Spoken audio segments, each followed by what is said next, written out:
Salam sejahtera. Bertemu kembali dalam Aduan Rakyat. Bayangkan jika kehidupan seharian diselubungi bau busuk dari tapak pelupusan sampah. Udara pula dicemari asap akibat pembakaran sampah. Tuan tanah buat tidak tahu, pemaju buat tidak nampak. Pihak berkuasa pula tidak menang tangan menangani masalah tapak pelupusan sampah haram di kawasan mereka. Ikuti laporan ini.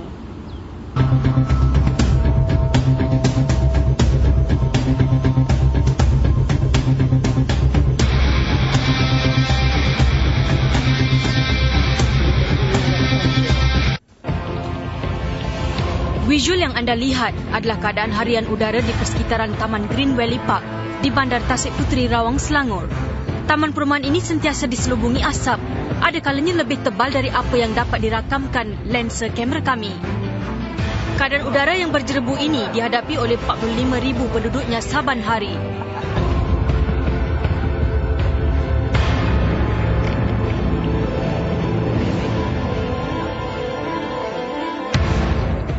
Buka pintu tak boleh, nak keluar kat kawasan rumah tak boleh. Lagipun rumah saya tepi, jadi saya nak buka pintu sini tak boleh, tingkap tak boleh. Memang rumah ni yang paling berhampiran. Penduduk memberitahu masalah jerebu ini berpunca dari sebuah tapak pelupusan sampah kurang 200 meter dari kawasan perumahan mereka. Tapak ini yang asalnya dijadikan tapak pembuangan sisa binaan, kemudian bertukar menjadi tapak pelupusan sampah secara haram. Berpuluh-puluh lori dikatakan keluar masuk setiap hari. Kalau kita perhatikan duduk dekat sini, mesti ada lori masuk. Dia buang sampah. Ada yang sampah kontrak, ada yang sampah basah, sampah perumahan lah. Itu yang saya nampak lah. Petang dia akan buat pembakaran terbuka. Sampai boleh nampak api yang besar daripada sini. Kadang-kadang ada letupan juga.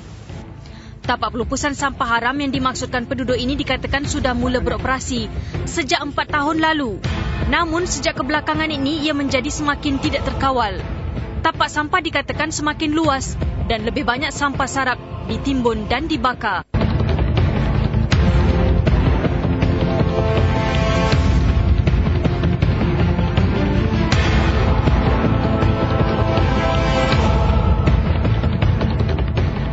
Penduduk semakin tertekan kerana bukan saja berhadapan gejala asap, malah lalat yang semakin bertambah. Tinjauan kami mendapati ada individu tertentu yang sengaja membakar sampah hingga menyebabkan asap tebal menyelubungi kawasan perumahan.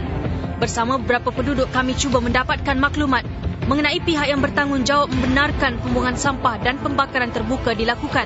Betulnya tak berlaku kalau pemantauan yang dibuat oleh pemaju sendiri. Bukan, kawasan ini bukan tempat buang sampah. Sebagai kawasan yang kita kata tak sepatutnya dicemari dengan pencemaran macam ni, seeloknya pemaju ada guard, ada petugas yang mengawal keluar masuk lori-lori sampah ni. Sebab saya tengok ni sampah ni bukan sampah kekal, ni sampah daripada sisa makanan. Sikap syarikat pemaju perumahan yang buat tidak ambil tahu turut dipersoalkan. Hari-hari petugas pemaju ada kat sini. Guard hari-hari ada, pengawal dia tiap-tiap hari lalu kawasan ni. Dan nampak lori keluar masuk mesti dah tahu dah ke mana, ke arah mana, apa tujuan dia. Dan apa musibah kepada kita penghuni. Saya kelemahan ni yang pertama sekali atas pemaju lah. Sebab pemaju sepatutnya dia dah tahu kawasan ni kawasan perumahan. Sepatutnya dia tak boleh buat tempat perumahan kawasan yang dekat dengan kawasan perumahan tempat membuang sampah. Dan MPS sepatutnya dia kena selalu memantau. Ini saya tak salahkan sesiapa, cuma saya minta supaya pihak MPS dengan pemaju selalu dekat kawasan ini memastikan supaya tak ada lagi orang buang sampah kat sini. Usaha kami untuk mendapatkan kepastian dari pihak pemaju juga gagal apabila diberitahu pihak pengurusan tertinggi syarikat itu sudah berhenti kerja sejak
Tindakan ini saya rasa perlu berterusan.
Dia satu kawasan pembangunan yang luas.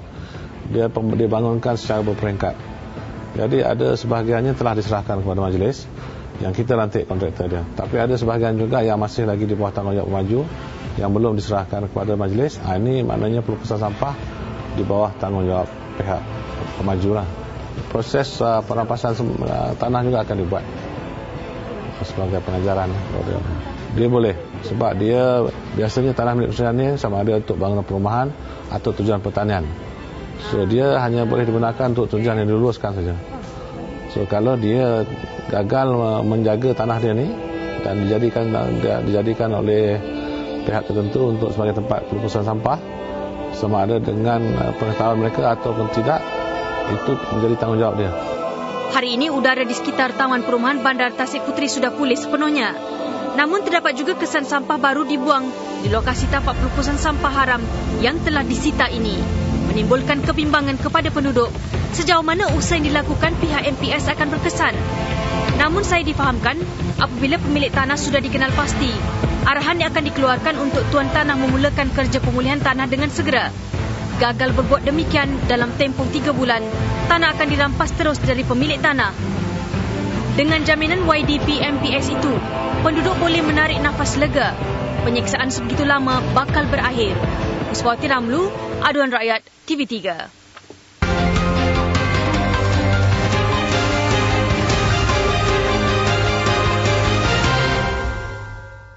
Setiap kali menjelang Ramadan, isu halal dan haram seringkali mendapat perhatian media dan masyarakat.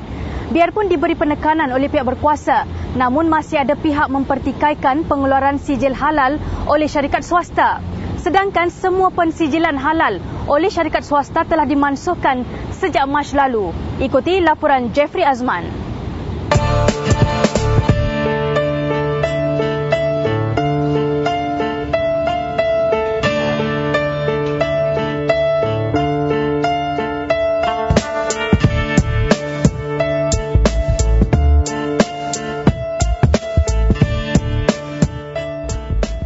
Laporan aduan rakyat minggu ini mengenai sijil halal. Ini kali kedua aduan rakyat melakukan paparan mengenai isu yang sama. Yang beza, laporan sebelum ini fokus pada tahap kebersihan penyediaan dan pengendalian makanan di premis makan di Lembah Kelang yang dimonopoli oleh warga asing. Laporan kali ini pula rentetan publicity meluas mengenai pemeriksaan ke atas dapur hotel oleh Jabatan Agama Islam Malaysia JAKIM dan Jabatan Agama Islam Selangor JAIS. Ini apa ya? Tetapi di sebalik isu sijil halal itu ada cerita lain. Pengadu menghubungi aduan rakyat mendakwa terdapat premis yang mempamerkan sijil halal yang dikeluarkan syarikat swasta. Pengadu dakwa bila ditanya, tuan punya restoran berkeras sijil yang dikeluarkan syarikat swasta masih sah laku walaupun penguatkuasaan pemansuhan dilaksanakan Mac lalu. Aduan kami rudukkan kepada Jabatan Agama Islam Selangor, JAIS. Hasilnya, pemeriksaan dijalankan di beberapa premis makanan yang mempromosikan jamuan buka puasa. Kesemua premis yang diperiksa mempamerkan sijil halal luput tarikh yang dikeluarkan syarikat swasta. Selain itu, ada juga premis yang memperbarui sijil halal dengan syarikat swasta sama awal bulan ini walaupun syarikat berkenaan tidak layak berbuat demikian. Ada sijil tak? Sijil ada? Ada sijil tak? Tidak Jabatan Agama Islam. Okey, dia datang nak tengok kita punya halal certificate lah. So, dia dah last month dia expired. Okey, so ada dekat office tak dia punya yang baru? Itu ada pasti cek dan kopi. Dia sendiri nak dia nak tengok itu halal certificate kan? Halal certificate, tapi halal certificate tu dia last month bulan Julai expired lah. So sekarang dia nak apa lagi kan? Dia nak yang terbaru punya. Terbaru punya kata kita nak improve proses. Yelah, I tak cakap dia dalam proses, tapi dia kata 1 hour processing ni. Anehnya, ada juga yang sudah tahu syarat baru mendapat sijil halal buka puasa Mac lalu ialah melalui JAKIM atau Jabatan Agama Islam Negeri, tetapi masih tidak melakukannya. Saya pun sudah notis juga. Baru tahu ke memang dah tahu? Memang tahu, tapi Soalnya bos cakap juga. tahulah. Sebab saya pun supervisor dekat sini. So saya punya operation manager dia round semua outlet kan. So ini premis franchise ya? Franchise. Apakah rumusan pemeriksaan JAIS? Premis berkenaan telah memperdaya pelanggan mereka dengan logo halal tidak sah dan hidangan yang disajikan tidak menepati piawaian halal. Selain isu pensijilan, kesucian bahan yang disediakan untuk masakan meragui. Kalau cuci tak? Ni tak cuci. Perlu kena cuci. Semasa pemeriksaan itu juga, sebuah restoran lain yang menempel pelekat halal tidak sah disyaki mengguna helah mengabui mata pelanggan. Sabar. Bukan, orang Kelantan. Orang Kelantan. Oh, sabar. Sabar.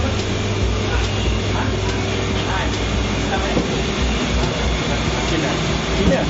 Bukan orang Islam. Dia ada bekerja Islam tak sini? Ada?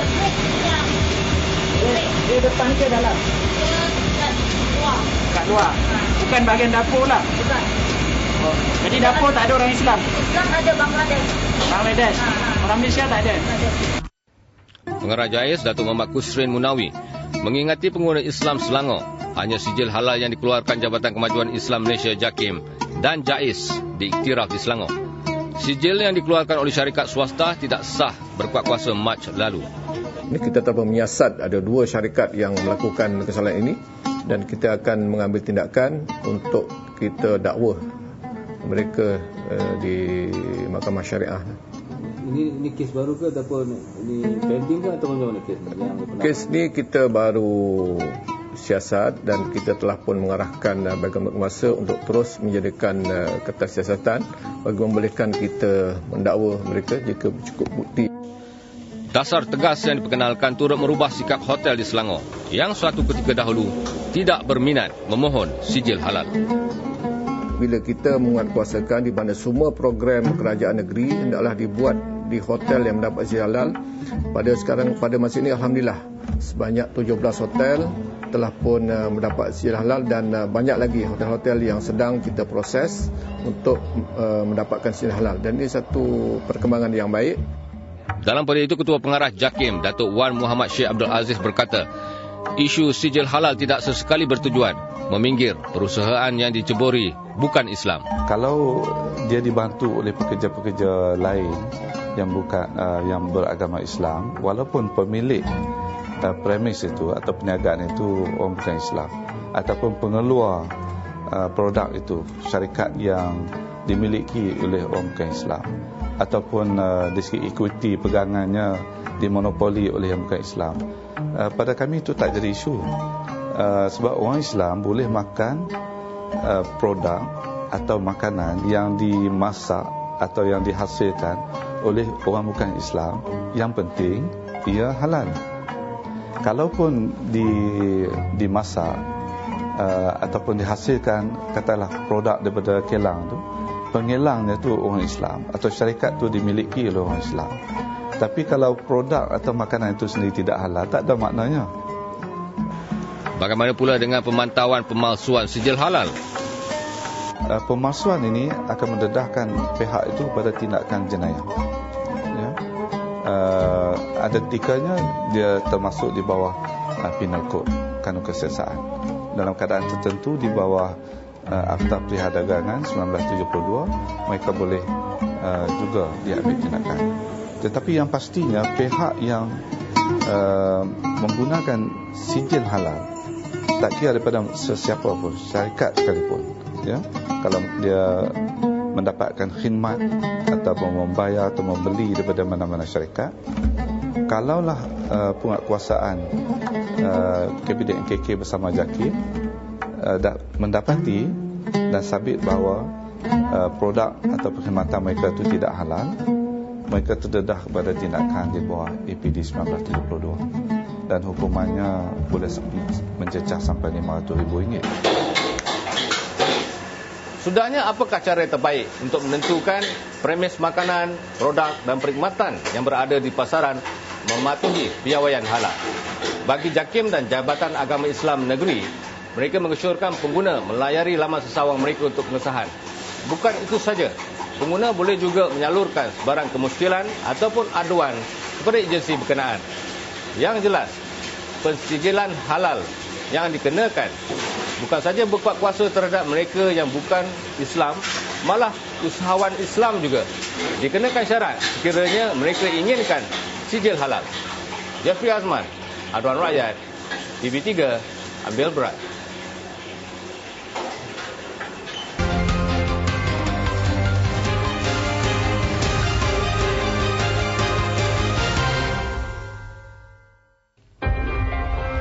Menarik minggu hadapan. Penduduk Taman Sri Sinar Segambut kini dalam dilema. Tanah pun kena hakis sampai berlubang-lubang di bawah tanah. Saya memang risau that rumah saya akan jadi runtuh. Orang kerja punya jam, abu banyak. Tak boleh kitchen dalam, tak boleh kerja. Lagi batuk. The telephone now hanging something on the wall. What happened? The things dropped to my ceiling. If my mother, my children all are in the house, so what happened? Who is going to responsible for this thing? Aidilfitri semakin hampir, namun masalah yang dihadapi sejak sekian lama masih belum diatasi. Aduan ke pihak berkuasa, tiada sebarang tindakan susulan. Saya sungguh tak faham kenapa projek ini diluluskan. Padahal rumah kawasan di belakang tu sempit. Dia lebih kurang tinggi 40 kaki. Jadi permainan itu sedang dibina. Jadi masa permainan itu takut ada kayu ke terpelanting, batu ke jatuh ataupun atap genting ke jatuh kan. Jadi dia tidak ada penghadang. Dia terus jatuh atas bangunan kami. Apa yang dipersoalkan, bagaimana projek perumahan baru boleh diluluskan berhampiran kawasan perumahan mereka. Projek terbaru ini menyebabkan pemendapan tanah di belakang kediaman, menyebabkan mereka hidup dalam ketakutan. Laporan penuh dalam Aduan Rakyat, Rabu minggu depan.